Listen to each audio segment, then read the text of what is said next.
Acara selanjutnya, sambutan dan arahan dari Direktur Jenderal Kesehatan Masyarakat Kementerian Kesehatan Republik Indonesia kepada Ibu Dr. Maria Endang Sumiwi MPH, disilakan. Pagi-pagi ke bandara sudah ramai. Mendarat di Pekanbaru terasa sejuk dan damai. Kita melakukan launching ILP di Kota Dumai. Mari kita perkuat layanan primer beramai-ramai. Pikirnya lama itu. Yang saya hormati Bapak Sekda mewakili Bapak Wali Kota. Yang saya hormati Bapak Kepala Dinas Kesehatan Provinsi mewakili Bapak Gubernur. Yang saya hormati Bapak Kepala Dinas Kesehatan Kota Dumai, Ibu Ketua Tim Penggerak PKK Kota Dumai, juga Ibu Kabidkesmas Provinsi Riau. Dan juga Bapak Ibu Kepala Puskesmas, Bapak Ibu Camat, Forkompinda, dan yang saya sayangi, para kader Posyandu. Ada yel-yelnya nih kader Posyandu kemarin waktu kita jambore tahun lalu ya. Kader terampil, masyarakat sehat. Kita coba ya. Kader terampil, kader terampil. Terima kasih, kita kasih tepuk tangan untuk para kader kita. Dan juga pertama-tama saya ucapkan terima kasih Bapak atas seluruh penyambutan yang luar biasa. Anak-anak kita yang dari PAUD dan juga TK menunjukkan semangat kita untuk memperkuat pelayanan kesehatan primer. Tadi Bapak Sekda sudah menyebutkan seluruh transformasinya lengkap, jadi saya nggak perlu menyebutkan lagi. Jadi Bapak Ibu, setelah COVID itu kita melihat layanan kesehatan kita cukup kewalahan. Kewalahan bukan hanya menangani COVID, tapi juga layanan rutin kita kolaps. Jadi imunisasi kita berhenti, pelayanan ibu hamil juga berhenti, sehingga sekarang kita panen KLB. Ada polio, ada difteri, ada macam-macam. Jadi PR nomor 1 kita menyadari pelayanan kesehatan kita harus lebih kuat. Jadi itu tadi, lalu ada 6 transformasi dari primer, rujukan, SDM, ketahanan, pembiayaan sampai dengan teknologi. Nah, tapi kita punya PR kedua. PR kedua itu kita diberkati bahwa kita mendapat bonus demografinya itu sekarang. Negara-negara lain bonus demografinya udah berlalu. Jepang sudah berlalu, sekarang lansia banyak. Argentina, Amerika Latin sudah berlalu, sekarang lansia banyak. Nah, kita sekarang berada di permulaan bonus demografi. Sudah mulai nanti puncaknya di 2030 dan seterusnya setelah 2045 nanti kita mulai banyak lansia. Nah, karena itu pesannya Pak Presiden adalah kita harus mencapai Indonesia emas. Karena kalau tidak, ini setiap negara hanya mengalami satu kali. Bonus demografi lewat, ini angkatan kerja bonus demografi itu yang muda itu lebih banyak daripada yang tua dan yang kecil. Sehingga ini adalah masa di mana suatu negara itu paling produktif. Jadi kita bisa menggunakan ini atau kita bisa melewatkan ini. Beberapa negara lewat, Amerika Latin nggak bisa lewat ke negara maju. Mereka berada di negara pendapatan menengah itu sampai 30 tahun, nggak lompat-lompat. Nah, sekarang kita sangat berambisi, pemerintah kita sangat berambisi, supaya kita bisa lompat menjadi negara maju.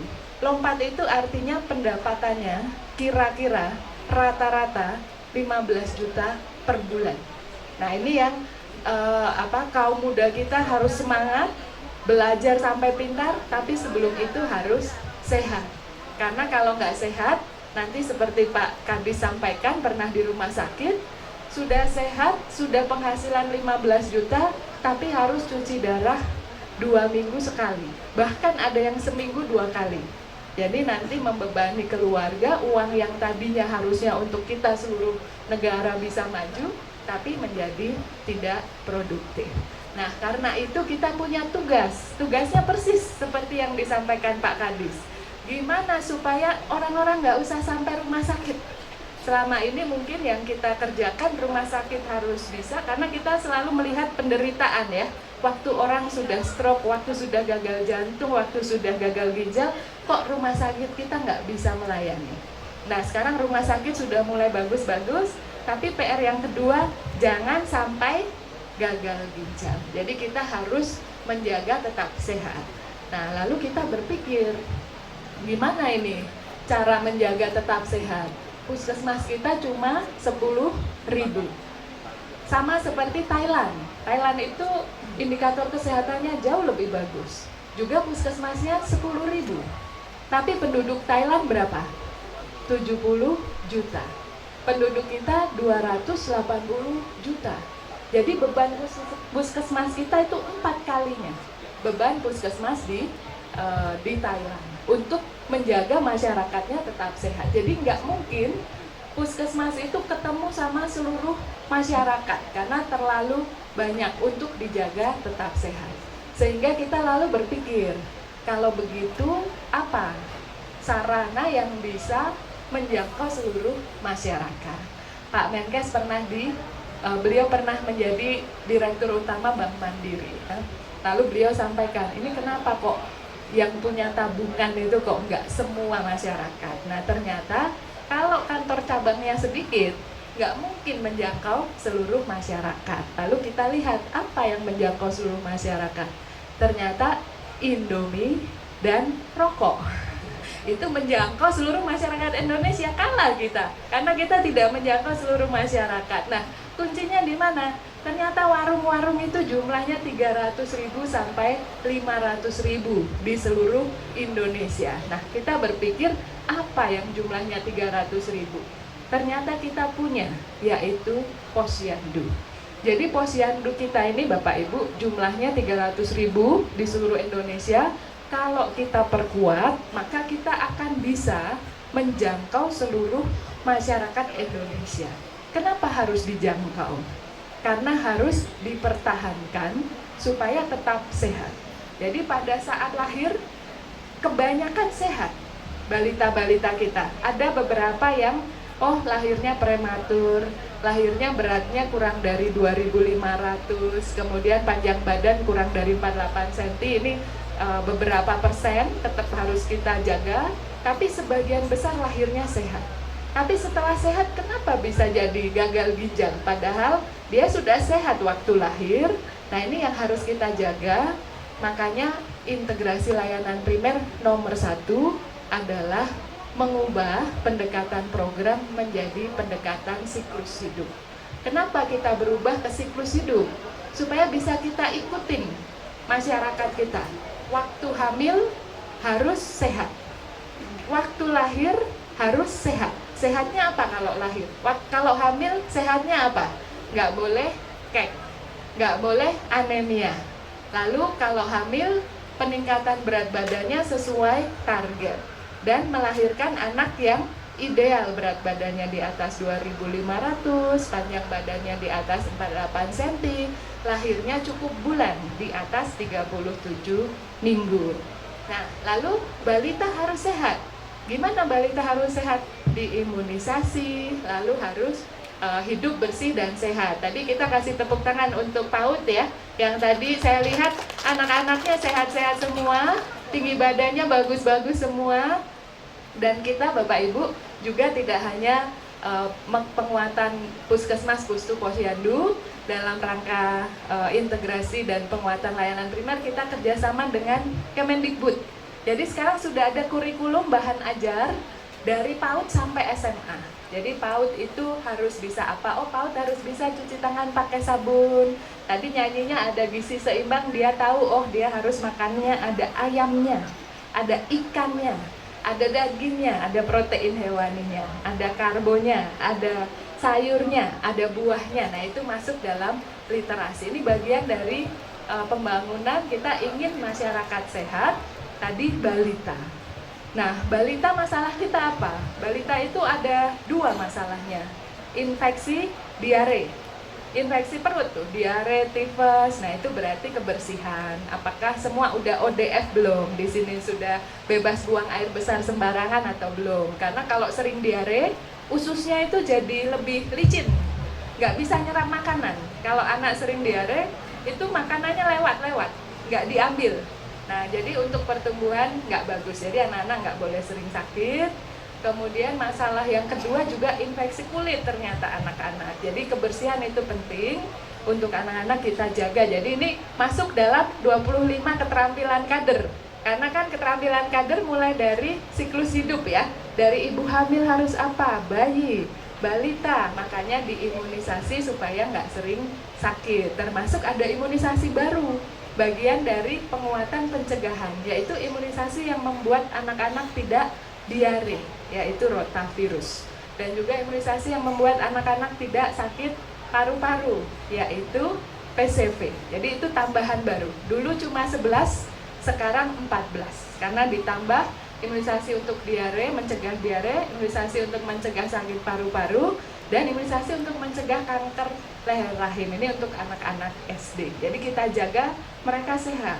Nah, remaja beda lagi Pak masalahnya, yaitu masalah kesehatan mental. Itu sudah mulai di remaja. Nah, nanti kita masukkan dalam klaster 2, itu ada screening kesehatan jiwa, dan nanti ke depan Pak, dalam standar yang baru, nanti kita luncurkan bulan September, puskesmas-puskesmas ada psikolognya. Supaya nanti kesehatan jiwa ini bisa kita jaga ya. Kemudian dewasa. Nah, ini dewasa ini kita lihat ternyata kan kader-kader ini sekarang kunjungan rumah ya. Kunjungan rumah dicek.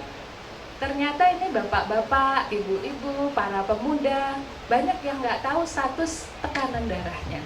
Banyak yang nggak tahu status gula darahnya. Padahal ini yang nanti menyebabkan gagal ginjal, menyebabkan jantung, menyebabkan stroke. Jadi itu kita cek juga. Kemudian lansia juga kita jaga. Jadi nomor 1 perubahan dalam integrasi layanan primer adalah cara kerja berdasarkan siklus hidup. Karena kita ingin berfokus pada kelompok sasaran. Jadi kita berubah cara kerjanya, dulunya berdasarkan program. Dulu, ada program TBC, ada program imunisasi, ada program malaria, ada program gizi. Jadi puskesmas itu dulu fotokopinya Kementerian Kesehatan. Karena Kementerian Kesehatan ada subdit-subdit ya. Ada bagian-bagian yang semuanya difotokopi ke puskesmas. Tetapi pasti tidak cukup sumber daya di puskesmas untuk menjalankan seluruh program sehingga jadinya rebutan. Dan kita lupa bahwa kita ingin ibu ini tetap sehat, lalu balita ini sehat, dan seterusnya. Sehingga kita mengubah, ini kan karena ada teman-teman puskesmas ya di sini. Filosofinya kenapa menjadi klaster-klaster? Karena klaster siklus hidup, nanti ada klaster yang bertanggung jawab terhadap kesehatan ibu sampai dengan remaja. Nah, puskesmas itu satu-satunya layanan yang memiliki tanggung jawab wilayah. Yang lain nggak punya tanggung jawab wilayah untuk menjaga populasi. Jadi klaster 2 tugasnya nanti adalah ibu-ibu saya sehat atau enggak, balita saya sehat atau enggak, remaja saya sehat atau enggak. Lalu program-programnya gimana? Nah, program-programnya masuk dalam paket layanan. Jadi paket layanannya terintegrasi.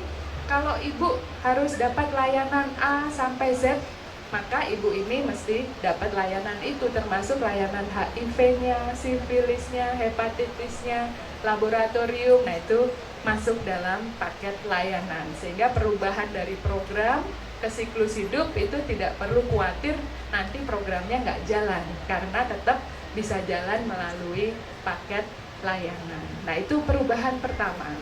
Perubahan kedua dalam integrasi layanan primer, ini penguatan struktur. Penguatan struktur tadi karena kalau kita mengandalkan puskesmas nggak akan bisa sampai ke masyarakat. Jadi kita menguatkan struktur pustu, menguatkan struktur posyandu, menguatkan kader, dan kadernya harus kunjungan rumah. Kenapa kadernya harus kunjungan rumah? Ini kita belajar Pak dari India. Jadi India itu namanya AHSA, nama kadernya. Itu kunjungan rumahnya terjadwal. Satu rumah juga dikunjungi, kalau di India malah 2 minggu sekali. Kalau kita penjadwalan sebulan sekali ya, dikunjungi pakai checklist ya. Kalau ada ibu hamil sudah ANC belum, yang kek dapat makanan tambahan enggak, Kemudian ada balita sudah imunisasi belum, kalau ada yang di bawah 6 bulan ASI eksklusif atau enggak. Nah, itu ngecek servis yang seharusnya itu diterima atau tidak. Ini kalau di India mereka bisa menurunkan kematian ibu, bisa meningkatkan cakupan imunisasi dengan cara dikunjungi saja untuk mengecek layanannya didapatkan atau enggak. Kita juga waktu itu belajar dari Brasil. Jadi Brasil ini yang mengunjungi namanya Family Health Team atau tim kesehatan keluarga. Jadi dia juga kunjungan sebulan sekali, dan di sana karena sudah populasi menua, maka penyakitnya udah sama seperti kita ya, ada stroke, ada jantung. Nah, dengan dikunjungi sebulan sekali ternyata menurunkan rujukan ke rumah sakit karena kardiovaskuler itu sampai 40%. Sehingga di dalam kunjungan rumah kader, kita untuk usia dewasa dan lansia kita tanyakan, Bapak Ibu sudah tahu belum tekanan darahnya? Sudah tahu nggak gula darahnya?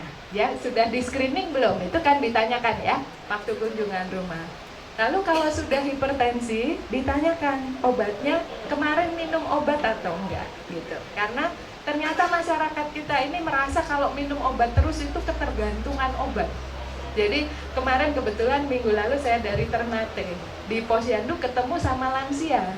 Jadi lansia ini diabetes, tapi beliau rajin ke Posyandu untuk periksa gula darah. Lalu kita tanyakan, obatnya apa? Insulin. Insulin itu disuntikkan ya ke kulitnya. Setiap hari beliau menyuntik sendiri. Saya rajin Bu, tapi saya suka diejek teman-teman, kamu itu ketergantungan obat. Nah, ini yang nanti teman-teman kader harus bisa meyakinkan bahwa hipertensi dan diabetes itu memang harus dapat obat setiap hari seumur hidup supaya tidak menjadi gagal ginjal, tidak menjadi jantung, tidak menjadi stroke. Nah, ini kita belum terbiasa karena kita masih berubah, masih dalam masa transisi di mana dulu penyakit itu penyakit infeksi, demam, batuk ya, dikasih antibiotik 7 hari sembuh, jadi nggak usah minum obat lagi. Nah, sekarang penyakit kita beda. Penyakit kita yang nomor 1 menimbulkan kematian namanya stroke. Nah, ini karena hipertensi, karena gula darah yang tidak terkendali. Nah, di sini harus minum obatnya tiap hari seumur hidup. Nah, itu dikira, wah ini obatnya nggak mempan nih, karena saya harus minum obatnya tiap hari seumur hidup gitu. Padahal itu untuk mencegah supaya nanti nggak jadi stroke, nggak jadi jantung. Nah, ini komunikasi semacam ini nanti para kader waktu kunjungan rumah sudah ada bukunya ya, buku untuk panduan percakapan kader. Jadi ini supaya kita jaga, supaya masyarakat kita tidak sampai stroke, tidak harus ke rumah sakit. Jadi ini penguatan struktur. Struktur yang kedua yang penting juga. Jadi tadi itu kader, lalu ada struktur posyandu. Posyandu dulu terpisah-pisah. Ada posyandu KIA ya, ibu anak, ada posyandu remaja, ada posyandu lansia. Yang dewasa ini nggak diurusin. Padahal yang dewasa ini adalah yang nanti beresiko stroke, beresiko jantung, beresiko gagal ginjal. Jadi kita sekarang posyandunya seluruh siklus itu. Dari bayi, ibu hamil sampai dengan lansia, usia dewasanya juga dilayani. Nah, ini ada macam-macam versi. Kalau di NTB mereka bikinnya posyandu keluarga. Posyandu keluarga itu pada saat datang semuanya dilayani. Tapi ada juga yang merasa terlalu berat karena satu hari semuanya dilayani, yang datang banyak sekali. Ada yang menggilir keluarga. Jadi bukanya lebih dari 1 hari, tapi nanti keluarganya yang hari ini yang ini ya dijatah. Tapi seluruh keluarga datang. Ada juga yang menjadwalkan, tetap seperti dulu, oh untuk ibu anak hari ini, untuk remaja hari ini, tapi dewasanya jangan lupa, dan lansia. Jadi Bapak Ibu bisa memodifikasi prinsipnya seluruh siklus hidup terlayani. Karena dulu kita dapat data 300.000 posyandu ibu anak, posyandu lansianya cuma 100 ribuan, nggak sampai 300.000. Nah, sekarang distandarkan semua posyandu seluruh siklus hidup. Itu penguatan struktur. Nah, penguatan struktur berikutnya adalah pustu. Karena kita sudah ada undang-undang pemerintahan desa. Meskipun di sini kota ya, jadi mungkin tidak terpengaruh, tetapi memang desa kita lebih banyak Pak. Dari 85.000 itu 73.000-nya adalah desa. Jadi di undang-undang pemerintahan desa, desa itu punya pemerintahannya dan punya dana desanya, punya anggaran. Jadi ada APBDes. Sehingga Pustu kita buat menjadi struktur yang strategis supaya nanti bisa bersama-sama pemerintah desa membuat program kesehatan. Jadi Pustu ini 1 bidan, 1 perawat, dan 2 kader. Pustu bertugas memastikan seluruh desanya sehat. Nah tadi sudah ada ASDK ya, saya lihat ada 1 data kesehatan, itu datanya harus turun sampai ke tingkat desa. Supaya Pustunya bisa lapor ke kepala desa. Pak, ibu hamil kita banyak yang kek Pak. Jadi ibu hamil kita ini nanti kalau melahirkan anak, anaknya nggak bagus, bisa beresiko stunting. Jadi ibu hamil kita mesti kita bantu. Nah itu tugasnya Pustu, lapor kepada kepala desa. Pustu harus punya data kesehatan di desanya. Atau kita bilang juga, kan ada 2 ya tadi, datanya nomor 1 data kesakitan. Pak, ini ibu hamil kita banyak yang kek. Lalu yang kedua, Pak, ibu hamil di tempat kita itu nggak pernah periksa. Karena ibu hamil kan harus periksa 6 kali ya, dan 2 kali di USG, di Puskesmas sudah ada USG. Jadi tugasnya Pustu mengevaluasi status kesehatan masyarakat desa bersama dengan kader-kader Posyandu. Jadi kader kalau udah keliling, minggu pertama ada evaluasi di Pustu. Jadi Pustu melakukan evaluasi mingguan bersama kader-kader Posyandu. Waktu keliling kemarin apa masalah-masalahnya, tapi juga sambil melihat dashboard status kesehatan wilayah desa. Nah, nanti ke depan Bapak Ibu, Pustu akan menjadi pusat untuk promotif preventif di desa. Kita sedang akan mempilotkan kembali, ada 1 yaitu program untuk lansia dalam ILP. Itu nanti Pustu tugasnya, kan Pustu kalau dalam konsep kita pelayanan 3 jam aja, sampai jam 11. Sesudah itu urusannya masyarakat. Mau ngumpulin lansia, kalau di Amerika lansia itu ada activity director. Activity director tuh bikin jadwal kegiatan lansia. Oh lansia minggu ini piknik, itu ada tuh, piknik lansia kemana. Lalu, oh lansia minggu ini main lempar-lemparan bola. Oh lansia minggu ini dikasih tugas matematika, ada juga Pak, meskipun sederhana 1 tambah 2 dan seterusnya, supaya menjaga mereka nggak demensia.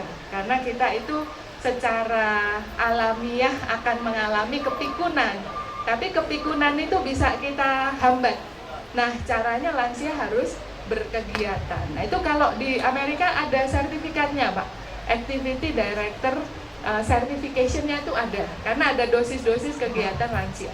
Nah itu nanti kita coba Pustu menjadi pusat untuk memikirkan gimana supaya masyarakat di desa saya sehat dari ibu hamil sampai dengan lansia. Nah ini juga nanti yang kita coba, akan kita coba juga di Pustu itu adalah penguatan sebaya. Penguatan sebaya yang akan kita coba untuk keluarga yang memiliki orang dengan gangguan jiwa. Karena keluarga dengan orang dengan gangguan jiwa itu berat untuk keluarganya. Sehingga nanti juga akan kita kumpulkan di Pustu. Pustu nanti bisa membuat sharing session, sesi-sesi sharing keluarga-keluarga dengan orang dengan gangguan jiwa. Bisa memanggil puskesmasnya datang, dokternya datang. Jadi nanti Pustu akan hidup sekali untuk menjadi pusat promotif preventif di desa tersebut. Jadi ini inovasi-inovasi dipersilahkan. Pustu-pustu nanti pedomannya akan kita launching akhir September. Ini saya perkenalkan Dr. Rima, ini Ketua Tim Kerja Integrasi Layanan Primer. Nah beliau ini pusing karena dikejar-kejar terus. Pedoman sedang kita susun untuk integrasi layanan primer melengkapi KMK ya. Karena ternyata pedoman Kemkes itu ada 200-an Pak untuk puskesmas. Nah ini kita jadikan 5 buku saja, termasuk nanti buku untuk Pustu. Jadi puskesmas cukup lihat 4 buku, klaster 1, klaster 2, klaster 3, klaster 4, dan lintas klaster 5 buku ya, dan 1 buku untuk Pustu. Itu tadi penguatan struktur. Kalau struktur di puskesmas sudah, saya rasa sudah klaster-klaster sudah dipahami. Ada klaster yang bertugas untuk manajemen, untuk ibu sampai remaja, kemudian untuk dewasa dan lansia, dan yang terakhir untuk menjaga kalau ada penularan, ada penyakit menular. Misalnya nih, ada ibu yang TBC, dilaporkan ke klaster 4 supaya klaster 4-nya turun, nanti melakukan survei kontak kepada keluarganya supaya jangan sampai nanti penyakitnya menular ke yang lain. Jadi ini cara kerja kita, penguatan struktur layanan primer, ambisinya adalah menjangkau seluruh masyarakat, menjaga masyarakat tetap sehat. Tetapi ini dibuatkan mekanisme evaluasi dari puskesmas. Kalau ketemu ibu bermasalah, kasih tahu pustunya. Saya lihat di dalam beberapa kunjungan saya ke lapangan, ILP-nya masih sendiri-sendiri, belum komunikasi.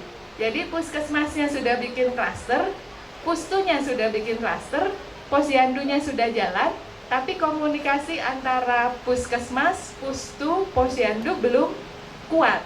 Padahal integrasi kita termasuk adalah komunikasi antara puskesmas, pustu, posyandu. Nah, nanti tenaga-tenaga kesehatan yang ditugaskan di pustu harus menguasai wilayahnya. Kemarin di Ternate kebetulan saya bisa kunjungi pustu, kunjungi posyandu. Biasanya kalau ditanya desa ini sasaran bumilnya berapa, itu benar jawabnya. Kita tanya ke bidannya ya, kan pustu 2 ya, 1 bidan 1 perawat. Berapa bumilnya? Benar. Berapa balitanya? Benar. Tapi kalau ditanya berapa remajanya udah mulai bingung, karena nggak biasa. Biasanya kita ngurusin ibu sama balita, nggak biasa ngurusin remaja. Nah, nanti pustu harus tahu persis penduduk saya itu berapa sih, gitu ya. Nah, yang perawat lebih bingung lagi ketika ditanya berapa usia dewasa di sini, yang di atas 18 dan sebelum 60 ya, sampai di atas 18 sampai 59. Juga nggak bisa jawab berapa ya. Lalu yang lansia berapa? Nah, itu juga bingung. Jadi kita belum terbiasa memikirkan populasi. Kita terbiasa melakukan layanan. Oh, kalau ada yang hipertensi obatnya ini. Oh, kalau ada yang TBC obatnya ini. Tapi kita nggak biasa mikirin, oh, populasi saya harus sehat. Populasi saya harus dapat layanan. Semuanya harus di screening. Nah, itu sekarang kita berubah. Caranya nanti pustu-pustu penguatannya di situ. Lalu kalau ada masalah, pustunya harus ngomong sama puskesmas. Puskesmasnya harus tanya pustu.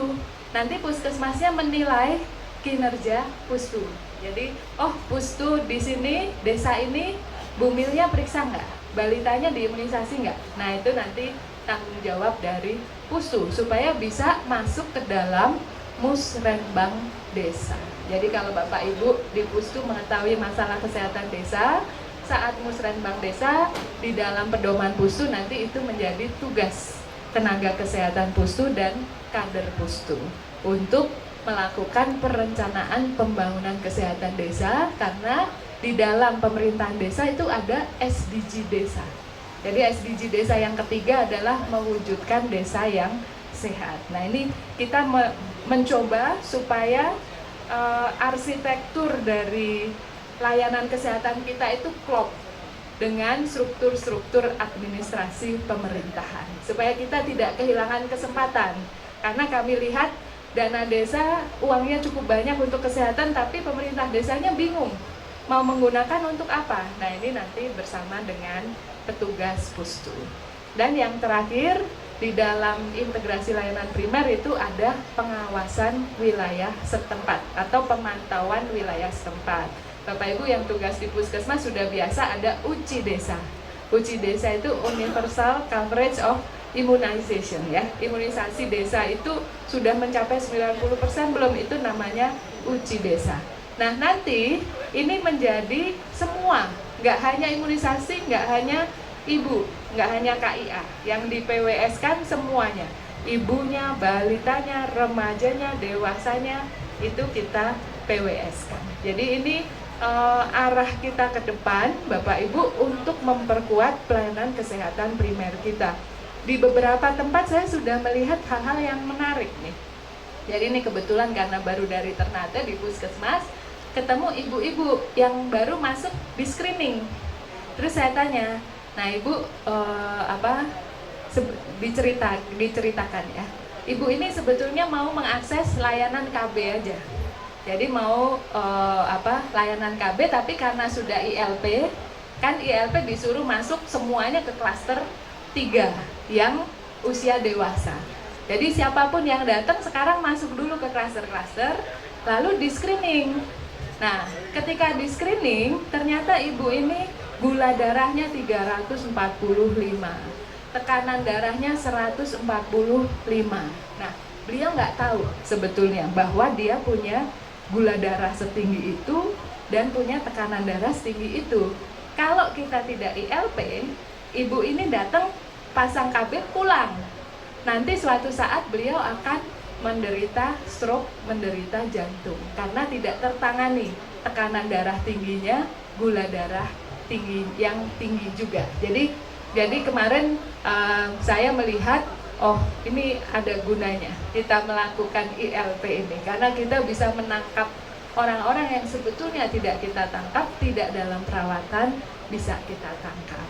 Lalu yang terakhir Bapak Ibu, kita berharap sebetulnya Posyandu bukan tangannya Kemenkes. Jadi saya mau titip kepada Ibu Wali Kota, kepada Bapak Sekda, karena Posyandu itu di bawahnya Kemendagri. Jadi Kemendagri ada Direktorat Jenderal Pemerintahan Desa. Nah, Posyandu ada di situ dan Ibu Tito ya, Ibu Mendagri itu adalah ex officio pembina Posyandu. Jadi kami titip kader-kader kita, memang di dalam peraturan Mendagri itu pembina bidang kesehatan itu adalah sektor kesehatan, sehingga kami memunculkan standar 25 kompetensi. Terima kasih para kader, nggak pusing kan? Pusing atau nggak pusing dengan 25 kompetensi? Nah itu kami membuat kami membuat standarnya. Mohon nanti Posyandunya, insentif kadernya itu menjadi dukungan dari pemerintah daerah, dari Pak Sekda kami harapkan, juga dari Ibu Wali Kota, karena tugasnya cukup banyak. Kita ingin setiap keluarga itu dikunjungi sebulan sekali, dicek sudah dapat layanannya belum, mendapatkan meminum obat dengan baik atau tidak, dan apakah ada tanda bahaya. Jadi ini adalah permulaan Bapak Ibu. ILP akan berkembang, jadi siap-siap nanti berkembang dengan integrasi dengan sekolah dan akan berkembang dengan integrasi dengan tempat kerja, karena ternyata 70 juta, kalau masyarakat kita 280 juta, 70 jutanya di sekolah, 135 jutanya di tempat kerja. Jadi kita sedang mengembangkan integrasi lanjutan, meskipun sudah ada UKS dan UKK. Nah nanti kita perkuat kembali integrasi dengan sekolah dan integrasi dengan tempat kerja. Harapan kita adalah kita nanti bisa kesehatan ini, kalau sering ketemu sama kader, lalu Bapak Ibu di rumah itu memikirkan kesehatan. Kalau enggak nanti mungkin enggak terpikirkan ya kesehatan, tapi kalau dikunjungi, oh iya ya, aku tekanan darahnya segini, oh iya ya gitu, jadi ingat. Jadi ini harapan kita semua adalah untuk mewujudkan cita-cita kita. Kita adalah pengemban tanggung jawab yang cukup berat untuk generasi berikutnya. Kalau kita tidak bekerja cukup keras, kita akan kehilangan kesempatan untuk anak-anak cucu kita. Jadi Pak Menkes selalu dikritik, karena Pak Menkes ini kerja keras sekali, kami juga harus lari-lari. Dikritik, Pak, work life balance dong Pak, work life balance. Nah, beliau bilang kita work life balance kalau udah bisa mengejar negara maju. Jadi kita sekarang tugasnya adalah lari-lari semuanya. Jadi Bapak Ibu semangat, kami di pusat sangat semangat menjalankan transformasi. Dan Bapak Ibu juga lihat transformasinya bukan hanya di primer, rumah sakit juga melakukan perbaikan. Saya datang ke Balikpapan kemarin sudah bisa bedah jantung terbuka. Saya rasa nanti di sini juga pasti bisa. Riau, Sulawesi juga sudah bisa transplantasi ginjal. Jadi Bapak Menkes mengarahkan semua rumah sakit milik Kementerian Kesehatan melakukan pembinaan, pendampingan supaya semua rumah sakit provinsi bisa memberikan pelayanan-pelayanan seperti di negara maju. Jadi kita bersemangat semua. Kami harap Sekda, Pak Sekda, Ibu Wali Kota menyampaikan kepada Bapak Wali rasa terima kasih kami bahwa di sini ada khidmat kesehatan. Jadi ada pembangunan kesehatan yang bersemangat. Kami juga bersemangat untuk mendukung seluruh provinsi dan kabupaten kota menjalankan transformasi kesehatan ini karena kita ingin anak cucu kita bisa menikmati hidup di negara maju. Itu yang kita harapkan Bapak Ibu. Sayangnya cuma bisa mikir satu pantun. Pantun yang kedua belum terpikirkan. Tapi saya lihat Pak Kadis nggak pantun, jadi saya boleh satu pantun ya. Terima kasih Bapak Ibu. Terima kasih juga atas sambutannya. Kita bersama-sama berjalan untuk memperkuat pelayanan kesehatan primer agar masyarakat kita sehat, negara kita maju. Terima kasih. Wassalamualaikum warahmatullahi wabarakatuh.